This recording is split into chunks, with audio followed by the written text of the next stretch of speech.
Alright people, let's knock out 2 more quests. These are actually pretty short quests, and they're combined, so as you're doing the quest 4, you're actually going to complete quest 5, and then after that it's just a matter of going and killing Talrasha. Or actually, no, you don't fight Talrasha himself, I don't think. I forget what the boss's name was, but we'll get there in the next episode. When the troubles began here, I allowed the terrified harem guilds to join me within the safety of the palace. All was fine until one night. Screams echoed up the stairwells from the harem. My guards arrived to find the poor girls being slaughtered by a merciless band of hell-spawned demons. My brave guardsmen tried to push the demons back into the mysterious rift from which they came. Ever since, my men have fought a losing battle. Demons have continued to pour through the rift into the palace. Ultimately, I hired Graze and his mercenaries to help protect the rest of my fair city. Drognin believes that the arcane sanctuary lies buried underneath this palace, since Lutgalain occupies the site of an ancient Vigerai fortress. My palace is open to you now. Take care. So for this video I wanted to try something a little bit different, so I switched over to the werewolf spec, and at this level you're not really going to have many skills to utilize. Primarily you're going to use Feral Rage, which works a lot like Maul in that it is a buff that builds up as you use it, and it adds Life Leech to your character, so it helps you survive a bit. It's a little bit more difficult to play this spec because you're a lot more squishy. As you get further, you're going to become a lot more stronger than the bear for, DPS wise.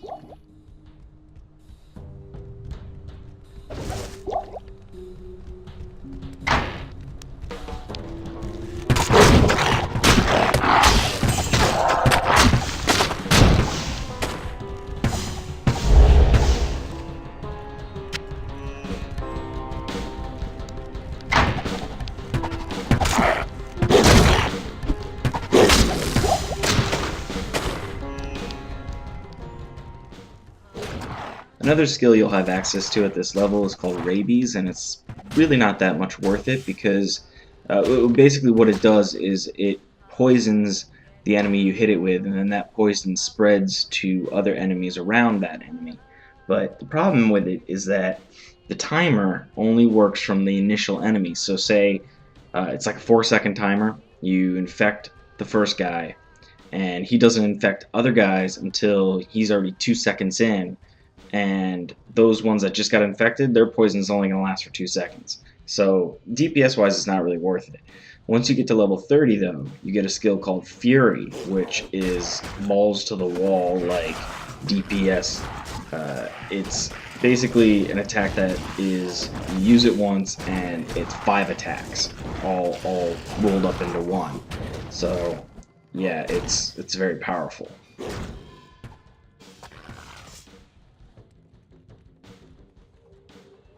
So on the 3rd floor of the palace, you'll find a portal that leads you to the Arcane Sanctuary. As soon as you enter into the sanctuary, you'll find a waypoint that you can activate to go back to town if you need to sell your loots.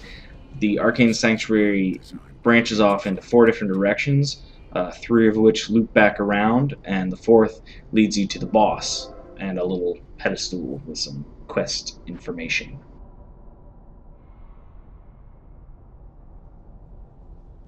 So yeah, just pick a direction and stick with it.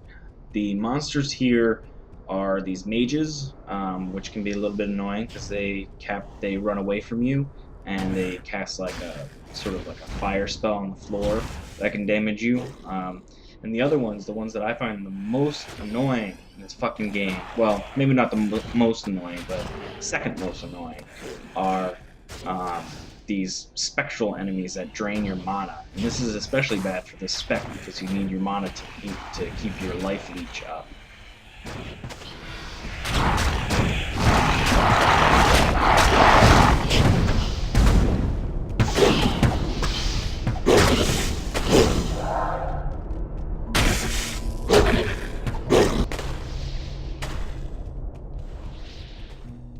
So eventually you'll find the boss, and he's pretty easy. He's basically just a slightly harder version of the mages you've already been fighting in this zone. He casts a floor fire spell, and that's pretty much it. After you defeat him, click on the pedestal in the center for the quest text. Leave this twisted nightmare.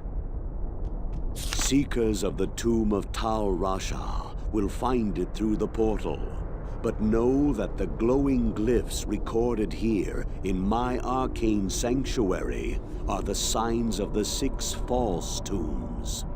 The missing 7th sign marks the tomb of Tal Rasha. Of the Haradrim, he might be called the Foremost. It was a shining but brief moment for the mage clans when they set aside their differences and worked together against the common enemy. The Haradrim relentlessly pursued the 3 across the desolate empires of the east and even into the uncharted lands of the west, leaving the Archangel Tyrael's hands unblemished. Presuming the 3 to be vanquished, the Haradrim's unstable fellowship began to dissipate. Abandoning their sacred charge to safeguard the 3 soul stones, the disparate mage clans began to squabble amongst each other over petty differences. Their conflicts not only dissolved their brotherhood, but strengthened the evils which they had buried beneath the cold earth.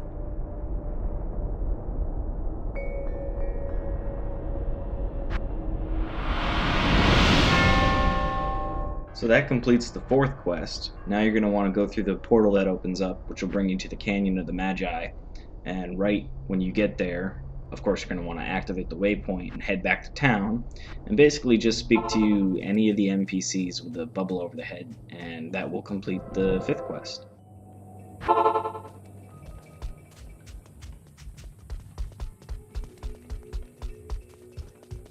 Faith is stronger than any armor. The shield will protect the body, but faith will strengthen the courageous heart. I feel no pity for that would-be summoner. His terrible ambition for demonic power was his undoing. You merely hastened the inevitable.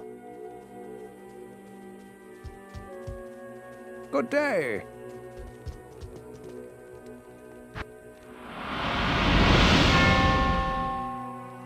Thanks for watching, and I'll see you on the next quest.